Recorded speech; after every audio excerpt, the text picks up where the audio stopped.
So ngayong araw nga guys, magtitinda nga pala kami ng mangga ngayon. Bali nagpahabol nga rin pala ako ng alamang dahil naubos agad yung niluto kong alamang. Tapos sa wakas nga dumating na nga rin pala yung order ko para makapagtinda na kami ng mga nakabalat na mangga. Dahil sa sobrang lamig ngayon, nagluto kami ng lugaw strawberry flavor.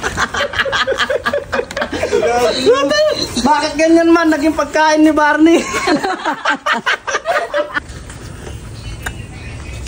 Init.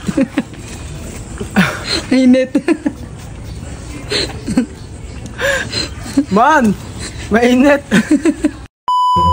So yun nga guys, bago nga pala ang lahat guys, signal number 2 na dito sa amin. Pero ito nga guys, mahina lang naman na hindi masyadong malakas yung ulan. Tapos paambon-ambon lang. Tapos maya hihinto na. Keep safe po sa ating lahat guys. Tapos yung gate nga pala namin ginawa dito guys, sa sobrang lakas nga ng hangin nung nakaraan, natanggal nga pala. Kaya gagawa na lang namin ng paraan to pagka medyo umaraw-araw. Bali ngayong araw nga pala guys, itinda nga lang pala namin mangga.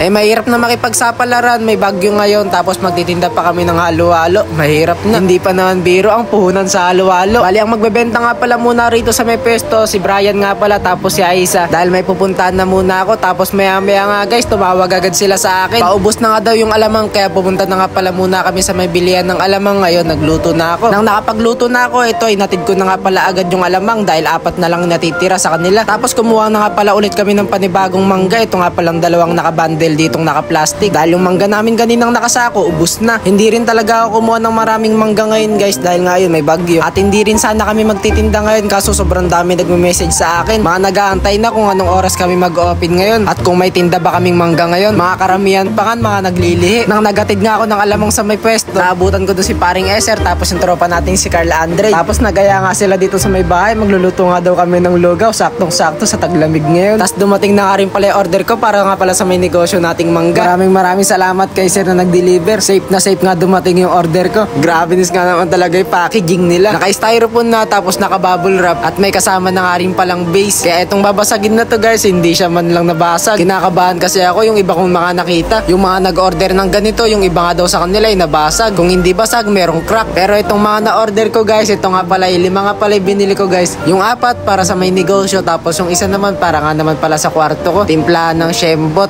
Joke lang.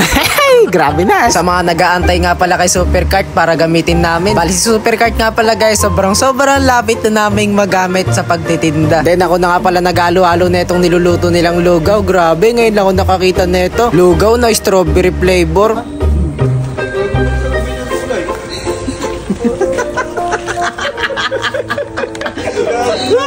Bakit ganyan man naging pagkain ni Barney?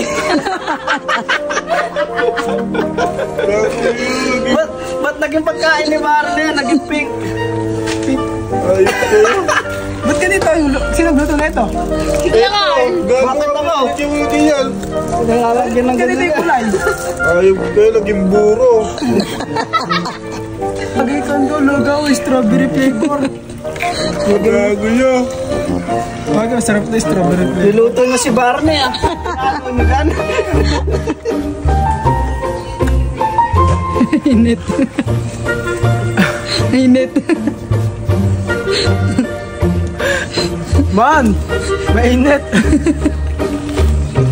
Then ito na nga pala guys yung naluto nila. Bali ang nagtimpla nga pala nito si Carl Andre nga pala, siya na nga rin pala nagluto nito. Grabe guys yung lasa, pang labanan. Kakaiba lang talaga yung kulay niya pero yung lasa guys pang labanan. Bali hanggang dito na muna itong video natin na to guys. Maraming salamat sa inyong pagsama. Next naman diba? Grabe na, keep safe all guys sa bagyo ngayon.